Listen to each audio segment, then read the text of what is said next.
Okay, and I can talk for hours about the failures of communism and their understanding of things.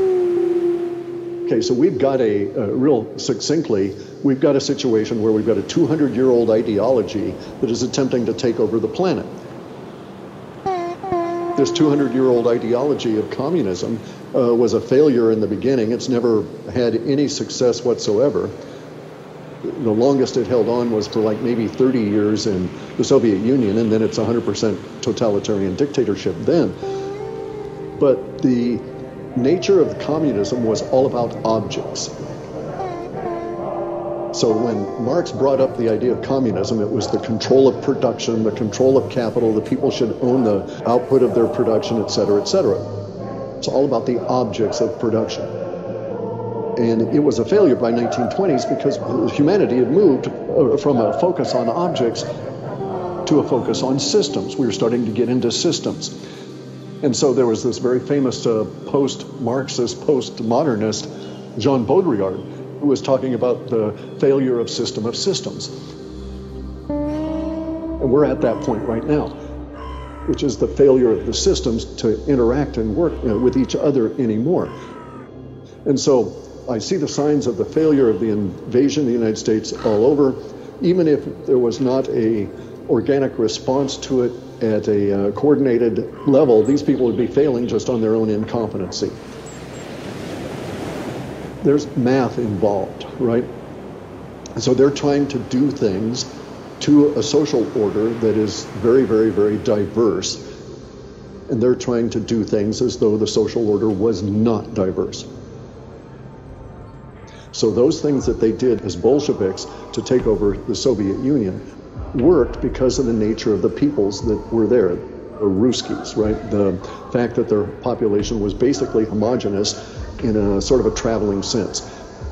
You had a lot of Eurasian population in Siberia moving all the way over to the Ruskies in Moscow, but in each band of the Soviet Union, it was basically a sort of a homogenous kind of a thing. And you could do things in terms of trying to control mindsets there.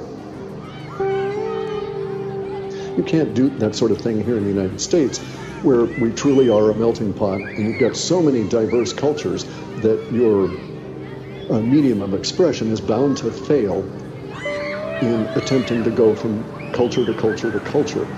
And we're seeing that failure now. Now more people oppose BLM than support it. So what's going to be the impact of BLM with the Rittenhouse verdict? Will they attempt to riot, and will it show how weak they are? Will they encounter opposition, and will that fail? So we're going to see all different kinds of things happen here because the nature of the communist takeover is failing because they're just using the same playbook over and over and over again. And we know that what this is, and so now we can just sort of move a few things here and there and watch it collapse. The issue is, what do we do afterwards? Because we won't have a central bank, it's dying on its own. Regardless, if we had none of these political issues and so on, the central bank would still be fine because of the nature of the currency. So we've got all these systems that are failing because they're long in the tooth and that don't really serve us anymore. Let's say that the ultimate paranoid understanding of this is that this is the collapse of the civilization to some degree. And in order for us to understand this, we should extract ourselves from as many of these failing systems as possible. So if you can extract yourself from the money system as much as possible, from, school systems, any of these systems, because they're all going to fail and you don't want to be dragged down with them. But here's how bad it's likely to get. So in the woo world where I live, there are people that have skills, and they're psychics or whatever you want to call them. And a lot of people try and do remote viewing and these sorts of things, and it's really a spooky technology. I've taken some courses that have convinced me that it's accurate and that I don't want to mess with it. Okay, so because it really demands a whole lot out of you. But I know individuals that are in that line of work that have got an incredible track record. And these guys have viewed a period of time that is pending, and so it's sort of like one of their temporal markers. in which members of Congress are rushing out of meeting rooms and heaving their guts out in the hallways, vomiting all over in the hallways because of the emotional shock of the death of the dollar. And so the death of the dollar is not going to be a slow thing. It will come to the point probably fairly rapidly. And it might even be like in just a couple of weeks here, because we have this drop dead date on December 3rd.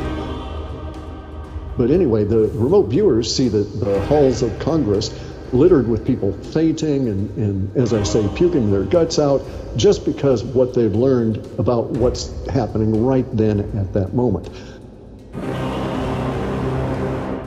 So this is the kind of thing to imagine, that we're coming to an end of a civilization from which, in my opinion, we will be able to rebuild a civilization and to build for the first time a true constitutional republic as had originally been envisioned, but had been taken over, at least in my life, since 1913, by the central banks. Once the central banks are out of the way, then all different kinds of things become possible. So people should just stock up and be prepared to hunker down, even though it's going to last 18 years, but I guess the first few years is going to be awful.